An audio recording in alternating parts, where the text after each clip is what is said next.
Hello, everyone, and welcome. This is Jeanne Gallagher, just with Discover Rising Tides, How the Outside Makes the Inside Better, and welcome. And I'm here with Denise DeGaulle. Hey, Denise. Hey, Jean. Hey, we're continuing our conversation on your interesting take on resolutions and how we should really look at these so much more differently than we do, because it's really a habit change. And I love what you want to talk about, because you're talking about asking for help. And that's not something that's usually on the, it's not on the bingo card for resolutions. No, and this I think kind of, it comes along with resolutions, and we'll talk a little bit more about that, resolutions and what we should be or what we could be doing better in a couple of other episodes as well. But this one I think is really important because, we've been told forever, oh, you have to make a New Year's resolution. What's your New Year's resolution? This year I said, I'm done with these resolutions. They don't work for tons of reasons. So I decided, let's pick a theme. So we've been talking about what that theme is, right? My theme for the year is impact. What kind of impact that I want to have on myself, obviously, my husband, my family, my friends, my clients, and our audience, right? And what I realized in the last couple of weeks, that something is missing when we're creating this theme, whatever it is, impact, harmony, give it, whatever you've decided. What did you decide? Did you pick one? A word, excuse me, a word? Theme, yeah. Decide. Decide. Ha. So, okay, so this is interesting. So what I find is we've created these ideas now, this theme for the year, and it's ours. We've taken ownership of it, right? Mm-hmm. But can we achieve it the way we want to on our own? It's a good question. We It's a think good we question. should, because the ego takes over. Absolutely. We think we should. Ha, there's that word. Trying to remove that word out of my vocabulary. Because when we talk about, we should do this or I should do that, we kind of are pushing, it's kind of like getting pushed into doing something rather than like getting pulled to do something because it's something you want to do. Right. So when we do all these things by ourselves, one, it gets lonely. Two, you kind of lose momentum. And, three, you kind of all of a sudden go, wait, what did I start out to do anyway? And I'm doing this all by myself. Why am I doing that? So I have a client who, she's a friend actually. Sometimes I think I'm more her client than she is mine. But she used to own a fitness studio down in Florida. And when she first opened, she tried to manage everything herself. Now, she is in incredible shape. She loves this studio. And it was really what she always wanted to do. Mm-hmm. She did literally everything. She was teaching classes. She was marketing. She was cleaning the toilets, right? And eventually the workload just was overwhelming. Mm-hmm. She wasn't having fun anymore. Right. So what do you do in that situation? Do you close up shop? No, of course not. So What do we that's do? that's not why she got into it, though. She didn't get into it not to have fun. Exactly. The same thing with our theme for the year. We didn't get into it not to have fun or not to succeed. So what we realized when I was talking to my friend Lisa is she was always that she's always been kind of that driver, type A personality. I can do anything, and she basically can. Mm-hmm. Whatever she's tried, she's succeeded at. What she realized at this point was not was trying to do it on her own was failing. However, when she asked for help, she got an assistant. She she got paid someone to clean the studio every night. All of a sudden, she enjoyed what she was doing because She was back to herself. She wasn't the jack of all trades. She was the amazing fitness pro that she had set out to be. So why do you think we as women, especially at this stage in our lives, um, the midlife stage, why do you think we do this? Like we feel we need to do this and we need to do it on our own. I like to think that that was a rhetorical question. Yes. because I don't know that I have an answer, but I feel like I'm falling into this pattern, so I'm uncomfortable answering the question. But it gets to a point when we get to be of a certain age that we just like, well, it's just easier if I do it. That is a big part of it because one, there's, letting go.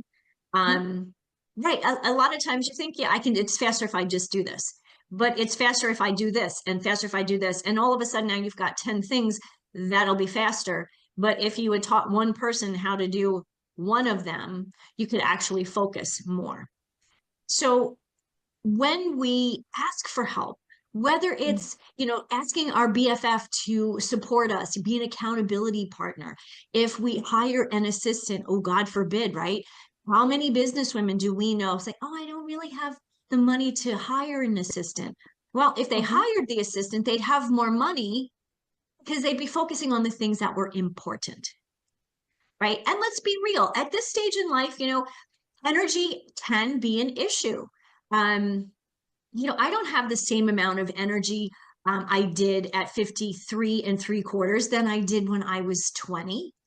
Still energetic and I still feel good. But let's be real, by 6 o'clock at night, I'm done. Where I used to be able to go, go, go, go. I was the Energizer Bunny, right? Friends in college used to call me Perpetual Motion 2, because apparently I had a friend who was Perpetual Motion 1. But Always doesn't it going. become the work harder, not work smarter, not harder piece? And that's what you Absolutely. were talking about with your friend. She's working harder and she's working harder, but she's not working as smartly as she should be. Exactly.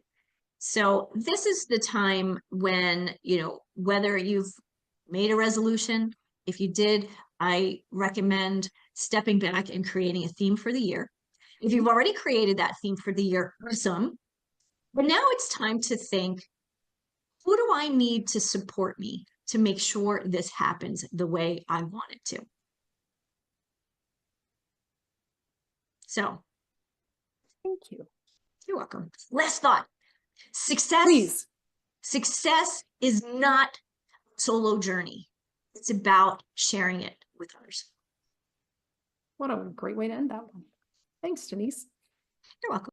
Hello, everyone. This is Jeanne Gallagher, Discover Rising Tides, and I want to just take a moment to talk about my friend, Denise Stegall. I am honored to call her as a friend, and I'm so grateful that she gives us her insight during our shows, each show, and talks about healthy living, eating real food. You hear Denise say, eat real food a lot. Well, she means it, and she knows what she's talking about. She is an amazing healthy living coach, curator at Living Healthy List. And if you ever have any questions about what is real food, why does it matter? How does that apply to me? How do I change? What do I need to do? How do I even create a healthy living shopping list?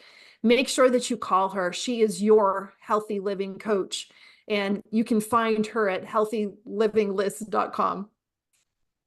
Hello, everyone, and welcome to Discover Rising Tides, How the Outside Makes the Inside Better. My name is Jeanne Gallagher, and I'm so glad that you're here. If you're listening to us on your favorite podcast platform, you'd like to see our smiley faces, come on over to YouTube, like and subscribe as well. And you can interact with us here, leave a comment if you'd like to. So today, I'm really excited to introduce Gail Rappaport-Weiland. Gail, nice to meet you. Thank you for being here. Yeah, thank you for inviting me. I'm excited to speak with you. Oh, so am I. And logistically, we have some things in common between where you teach, and we'll get to that part, and where you currently live now. So as I've lived down there for a little bit as well. So there's some commonality also, but I'm really excited to delve in. Before we get started, give us a little bit about your background, and then we'll just jump in. Well, as you said, I'm Gail Rappaport-Weiland, and sometimes they call me the classy artist with countless styles because I paint so many different things. But this is part of my purpose, part of my life, part of who I am. I'm an artist and a teacher, and I also do art consulting. And I grew up in Brooklyn, but I've always been a free spirit, and I've traveled all over the world. And art has always been part of me, and I believe it's part of my purpose. I love people, I love teaching, I love learning new things, and I am very grateful and honored that people want to collect my art, and also as a teacher want to give me their valuable time, because what I always say to my students at class, you choose to be here with me, and time is the one thing you can't get more of. So when people choose, even you and I today, to spend time together, it is always an honor for me. Well, thank you. That's very, very sweet of you to say. And it is very true too, because when someone makes a choice to be in whatever environment they're making it, but they're there because of a choice, that really is a statement in itself. Absolutely. I agree 100%. How did you know? So I am not an artist. So I'm putting that out there. So if I ask you questions and you go, well, that is really true, you do have no idea. How did you know that you had this talent in you? I don't necessarily think it's a knowing. I Hmm. mean, I have a picture of me probably at my fourth birthday with a paintbrush in my hand. So, maybe that said something. But I will be very honest. Like in college, I have a degree in recreation, but in that degree, I took art classes and drawing classes, et cetera, et cetera. And a good friend of mine that I went to college with, that, no need to mention her name, she could draw me out of a paper bag. Let's put it this way. I mean, she was innately skilled, I believe. And I'm not saying I don't have some innate skill, but I have worked very, very hard going many, many moons ago to workshops all over the country when I was in my 20s, because I had a thirst for this artistic knowledge. Hmm. And she became a reading teacher, and again, now in later life, doing art again. But I put the time and the effort in. And so I believe as a teacher that when you say you're not an artist, we all have that within. It's just if you choose to take that gift that we all have and put the work in. It's, some people are very good at math. They decide to be an accountant, or they decide to do something else mathematical. And so I think it's your choice of putting the work in for anything that you do. It's true. It's very true. And in our conversations prior, you said that, if I showed up at a class, you could actually teach me to paint. So I'm really intrigued with that too. So Yes, that I just might can. happen. We'll get to the classes part, but that just might happen. In one thing that I would assume, right? So everybody in any of their experiences, whether it's a career or a family or whatever, you watch yourself evolve as we all change. But the record of your evolving is can be right in front of you, watching your paintings change over time. That must be really interesting to see, to be able to look back and see where you are not necessarily judging the quality of the work, but the style of the work has changed and evolved and maybe matured over time. Would that be right? Yeah, I think that's an accurate assessment. I believe that painting is part of my soul. And I Mm. feel that my paintbrush is an extension of my soul, or my pencil, or my, whatever tool of the trade that I'm using. Hmm. And I do believe your soul is here for a purpose. Mm. And I paint, often, galleries, let's say, want you to have, 20 paintings that essentially look alike because they want you to have a series. They want you to be the same. And those galleries don't fit my needs, because I paint what I feel. I don't paint like, oh, I'm going to paint this because I know it's going to sell. You don't know what's going to sell. Do you know? I paint my feelings. I paint my inner soul. I paint my emotions. And if somebody else connects with that, I think it's absolutely wonderful. And I believe every painting I paint is painted for someone, as silly as that might sound. And sometimes I'll have a painting for years, or sometimes the minute I paint it, because I think it has different energy, it really connects to people.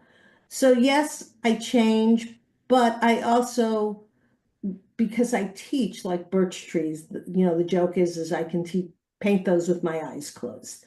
I mean, I've taught art docents, I've, in-service schools in Roseville and Rockland, and so if there's any birch tree in the Placer County area, I've probably taught you how to paint, and so, yes, because I've had so many experiences of being a Grumbacher and a golden artist educator, and now I'm a silver brush artist educator. I've worked with so many different companies that I've had the advantage of being around product and getting to try product that maybe the normal person wouldn't have had the opportunity to try.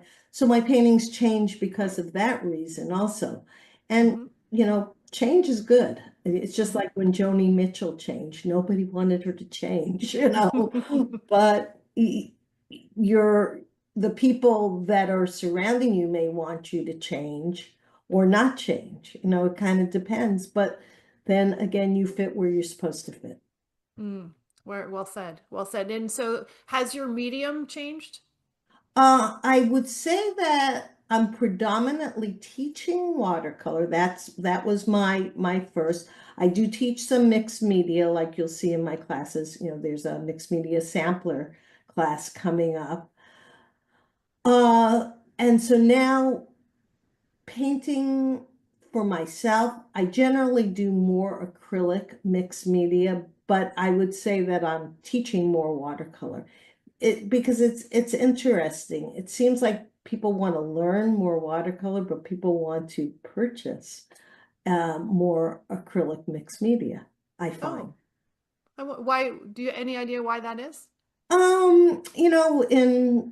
In past history, watercolors were actually something that major artists used more as a sketch tool rather than something they were selling. If you notice in museums, it's mostly oils. I used to love watercolor for the transparency. But now I really enjoy the richness of acrylic. And I also enjoy acrylic because you don't have to deal with waiting like an eternity for it to dry. Because I like immediate, what's that word? Immediate gratification. Thank you. That's the word I'm looking for. My mind went blank. And has your subject matter changed at all over time? Or have you found that you were focusing more in one type of a subject matter, and how is there a correlation between the subject matter and where you are in life?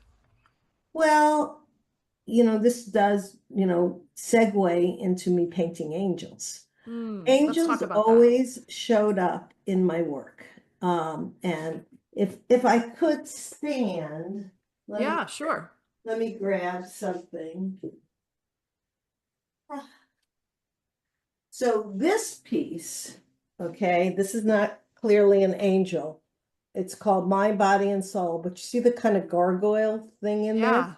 I didn't paint that. That showed up. And I didn't paint it out. And then this piece, and I'm just walking around here. You're fine. Now, the angels started showing up, and I said, okay, I'll paint you. And so I helped, and this is the colors Fred doesn't like. But I said, okay, I'll paint you. And so they've always shown up in my paintings, and I have to be honest, I kind of ignored them. It was like, okay, just whatever. If you're in the painting and somebody sees it, that's fine. Just kind of leave me alone. And then finally there was something in me, and I don't know what you believe or what you don't believe, and it doesn't matter what religion you are or if you're not.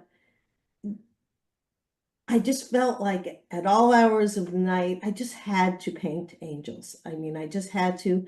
And I believe part of it, because I have some crazy angel stories, that these angels or whatever these beings choose to be in my paintings, they connect me, like with you, of who I'm supposed to be connected with. And I sell them, of course, but I also, when I feel the need, I give them to a person that shows up in my life for some odd, strange reason that needs an angel. And then, those people I choose to gift it to. And that's fantastic. so I believe, again, part of purpose, that I was following my heart Mm. when this was happening. I could have said no, but I am curious enough and open enough. And I have to be honest, I have to be hit over the head quite a few times. It's like, okay, I need a direct sign. I need it very clear, no. And so, yeah, so then I guess that's when I started to believe that this is part of what I'm supposed to be doing. Can you share one of your angel stories? Sure. Okay. And I won't use names, but Okay. there's a speech therapist, and this is someone I don't know, it was off of social media, and in her office, she collected my angels. And again, she paid me for them, so it wasn't like, she was giving me some story because she wanted free angels. Right. And so she worked with autistic young people, and this little, apparently preschool young man, uh, nonverbal, would come to her office, and they would have their session. And one day she got in touch with me and said, Gail, I have to tell you this. And I said, okay. She said, little boy, let's just call him Charlie. Charlie came with his father in hand and went to the angel wall. And he started clearly explaining those angels to his father. Wow. And then she said, And he was nonverbal. he was nonverbal. Wow. And, she has no reason to tell me a story that's not true. Comes into her office, and to the best of my knowledge, has not spoken again. Wow. And so, I mean, that personally blew my mind. And because of HIPAA laws, I couldn't know who this person is, but I asked, could I paint him, in angel? And she gave it to him. And, and I don't know what happened past that, but, and I'm going to try to make the rest of the story short, like short, but not long, because it goes on. Then myself and somebody else, I don't want to give too many details. This woman got ill in her home, but didn't have contact, but a lot of people knew that she bought angels from me and things from this other artist.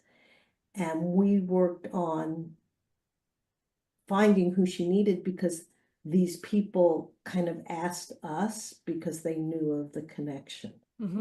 And so it went full circle. And then third, I'm in Seaside Gallery, which is no longer. A woman from the East Coast comes in. We get talking. Her husband is the same name as my husband. My daughter's the same name as her daughter. She needed some medical assistance because they were from out of town. I connected her. And then we come to find out she too is a speech therapist. Oh my. He ends up connecting with this speech therapist. Wow. And so it was just, and I get to the point myself where I go, okay, wow, this is weird. You know what I'm saying? Wow. And it was the funniest thing because the other day I was with a friend and something like this, not this exact story happened. And she just kind of rolled her eyes and went, oh my God, this happens to you all the time. All the time. It's like, this is, to this person, because this person was like, oh my, and she was just rolling her eyes going, oh no, not another incident. Yeah. Or, What so an yeah, it amazing just story. happens. Thank you for sharing. Yeah, thank you so much for sharing. And I can't imagine how that speech therapist and even the dad thought when the child verbalized over your paintings. Yeah, I mean, and again, I'm not because I don't want to put that out there. I always say this, someone wants by, oh, is it going to cure me? Is that I'm Right. not saying that, that is not. I just know that it connects me, whatever this energy is, it connects me and guides me personally to who I need to help, share with, be around. Mhm. I find it pretty uncanny, actually, Yeah. but I think anybody can have this if you're open to it. And Mm. I'm a very open person, and I'm always amazed at classes when I'm traveling, that people will tell me stuff that I just sit there and go, really? You don't know me? And it's like, okay, I'm here to listen. That's amazing. And you used the word already, so I'm just going to bring it back up and share it again to you. And you used the word purpose. Hmm. And not knowing what that purpose is, but having it being very strong in your body, that energy piece that needs to flow out to and make a difference for others is just a unique situation. Well, I guess I'm a dreamer. Mm-hmm. I follow my dreams. I'm motivated by dreams. My father, may he rest in peace, and I think I give this to my daughter. You can do anything you put your mind to. And that's why, again, even in my classes, fear is paralyzing. Mm-hmm. And if you come in going, I can't do it, then you're not going to be able to do it because you're telling yourself, just like you did at the beginning, Mm-hmm. you're telling yourself you can't. Think of being, I mean, I would say I'm an intermediate skier, but when I've gotten on the top of, a black diamond and going, okay, I'm never getting down. Well, obviously I got down. I'm here. Now, I may not have gotten down eloquently, Right. but I got down, even if it was on my butt, With all your limbs intact and in one piece. Right, right, right. So again, I think we do that to ourselves Mm-hmm. because I think we have a lot more ability if we strip the fear. Mm. That's interesting. Yeah, that's a great statement. And so as you're feeling drawn to paint I think the angels piece is just really fascinating because it's Mhm. coming from inside an internal piece or something inside of you that feels like it needs to get out. Mhm. And is it possible to describe what is it like when you are painting an angel and you feel this really need to paint? Do you know what it's going to look like? You don't. I didn't think so. Yeah, And what's that process like as you're painting? And then what does it feel like when you're looking at the finished product? to be very honest, and I'll grab a couple just to show you how different they all are. For those on the podcast, you got to get onto YouTube because this is where the magic happens. So, like just to show you how absolutely different they Oh, all so are. different. Yeah. I don't, this is making it black. No, it's totally fine. You're fine. And I don't know if you see all the small angles Yeah. underneath her. And then this one was inspired by, I bought a calendula, is that how pronounced? I say calendula, the New York A pronouncement, calendula but flower. calendula. Yeah, Yeah, calendula flower. was inspired by that. Like I bought that flower, and that flower, okay, I'm gonna be put in a straitjacket. that flower was wanting me to paint this angel. It was like, and I felt like I had to buy that. I love orange, but Mhm. I felt like that flower wanted me to paint this piece. Isn't that amazing?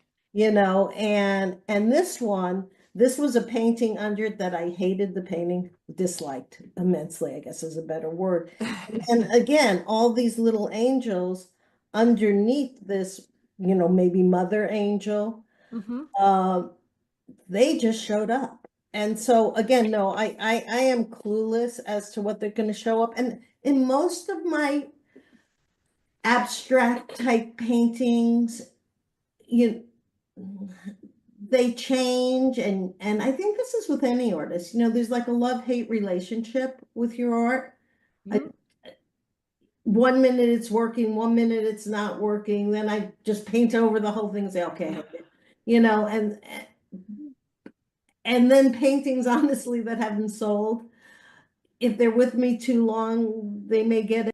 Well, hello everyone. You'll notice that there was a little technical difficulty and we dropped off mid-sentence. So we're just going to jump back in there. So thanks very much for your patience. But Gail, we were talking about your angel painting and painting them and not knowing where they were going to go. And you had just shared some different angel paintings that you had done and how different they are, and the calendula painting and how it called to you. The flower said, paint me as an angel.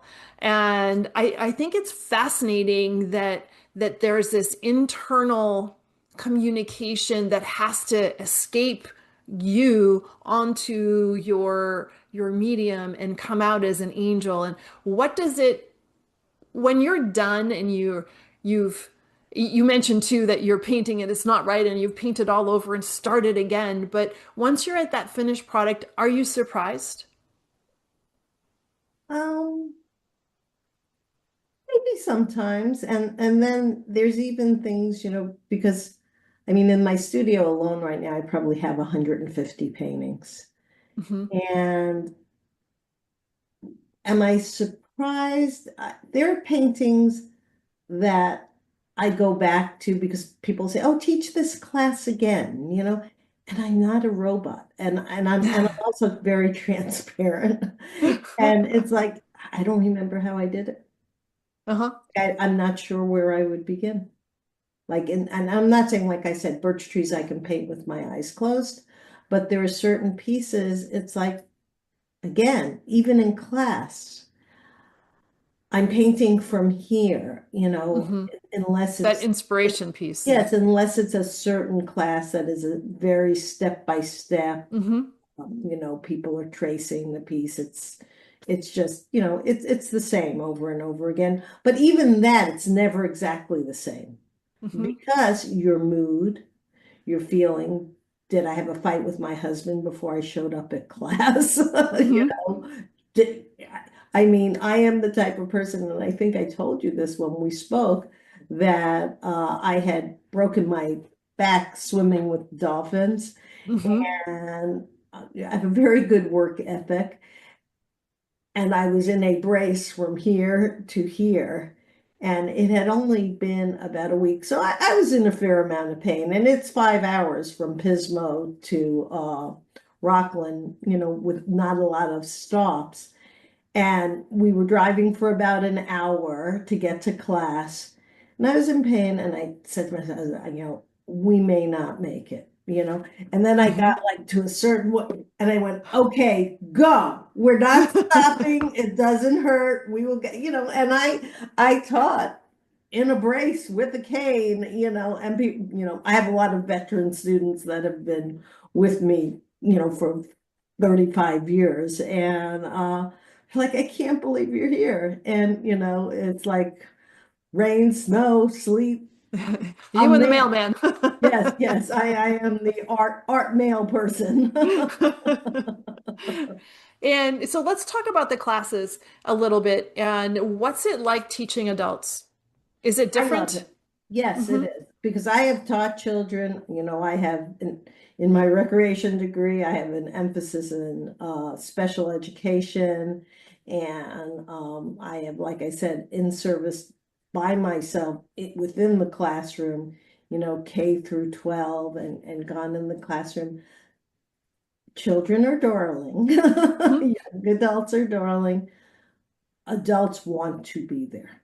Mm, They're there by choice. They don't have to be there. And I honestly prefer not dealing with discipline. You mhm. know, it's just not fun to me. And so if I have my druthers and my choice, which I do have, I prefer teaching adults. Is it, do you notice, I'm just assuming, or maybe I'm hoping that this would happen if I took your class. Is there an amazement or, oh wow, look what I can do? Because, adults, I think that we all as adults need to learn new things often, and we Also, probably don't. well, also what I find, honestly, yes, after class people are very pleased, but adults are also unlike children who have much more of a curiosity, I believe, and Mm, aren't as hard on themselves. right? Whereas adults are extremely hard on themselves. And I've had actually counselors have people come to my class because I try to lift that. And I do prove that in the beginner class where I supply all the materials and we do create a small painting at the end, that they can accomplish something even in a first class. Because again, from the background that I have, I sort of like task analysis. You break down a task so simply that someone can achieve. Like I had the many, many moons ago when I first started teaching, the superintendent of Rockland Schools take my class. Hmm. And he came up to me and he was like, I've never seen anyone, and I'm not gloating, I'm just Right now. reporting.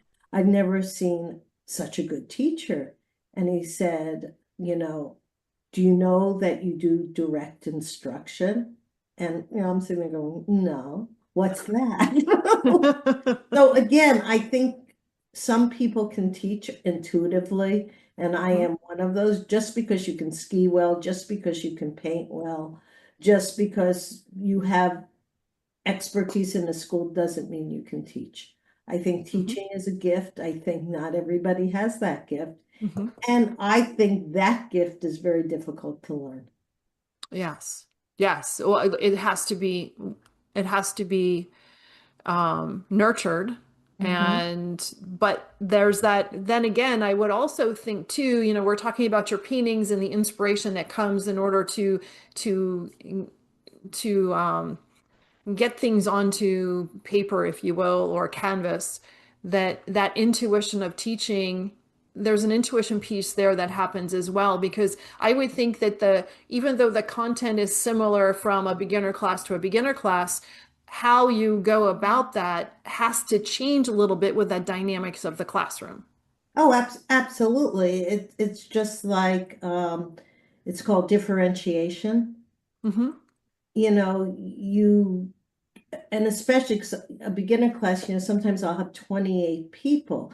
And my aerobic part is running around dealing with everybody individually, but it's understanding, differentiating one of the techniques or one of the tasks so that the person who can only grasp a little bit. And I did have someone who in class had Alzheimer's. I didn't Mm. know this, but Oh, I was wow. able to react to what Hmm. was going on. I wish the information had been given to me, but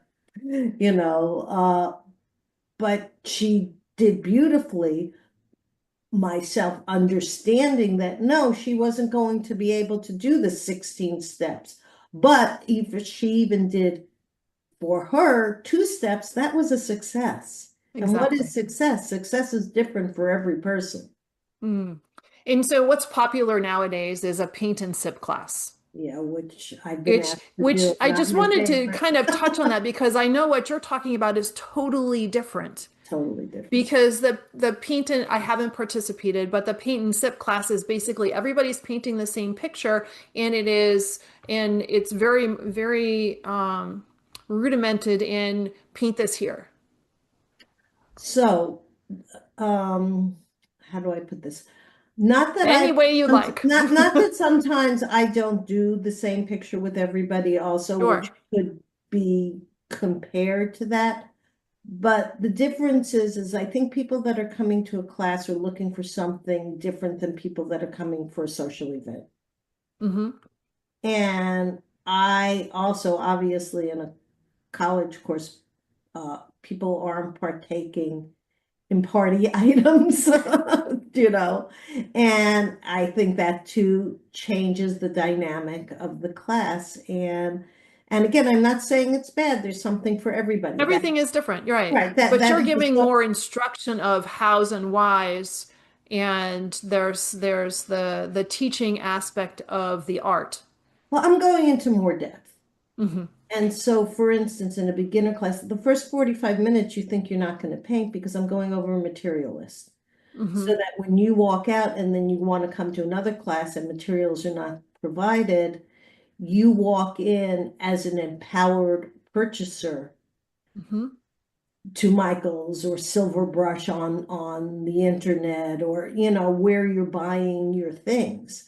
But you're more successful in your purchase when you know what a flat brush is or a round brush, or and you go in with your paper and your material list, and the people in the store, we don't know what these things are, Hmm. so I empower you. Oh, that's wonderful. And so you live in the Pismo area, I which do. is close to my heart. It's heaven. And but you teach up in Placer County in the Rockland Roseville area, correct? Yeah, I teach at Sierra College community Hmm. programs, and I teach here in Pismo at Cuesta Community Programs. And you can find those all and a full class on my website at grappaport.com, grappaport.com. Because Wonderful. And where do people find you other than your website on social media as well? yeah, I'm on Facebook, I'm on Instagram, on LinkedIn. Those are probably my main places. And and it's not me. I mean, it's not me, it is me everywhere. I'm answering your questions. I know a lot of people have helpers and Hmm. AI bots, and it's all above my head. You get me You on get you. social media. Which is And a really wonderful thing. And if somebody's looking to see what art you're doing, that's all on your website as well. well, you're going to get the most recent art, honestly, Hmm. on social media. My website is a landing space. Okay. There are things for sale. You can also, I'll roll back here. You can also, yeah, I'm trying to grab this. You can also get things on my website, which you can order them directly, like, Hmm. is that upside down? Nope. Like coasters, that's upside down.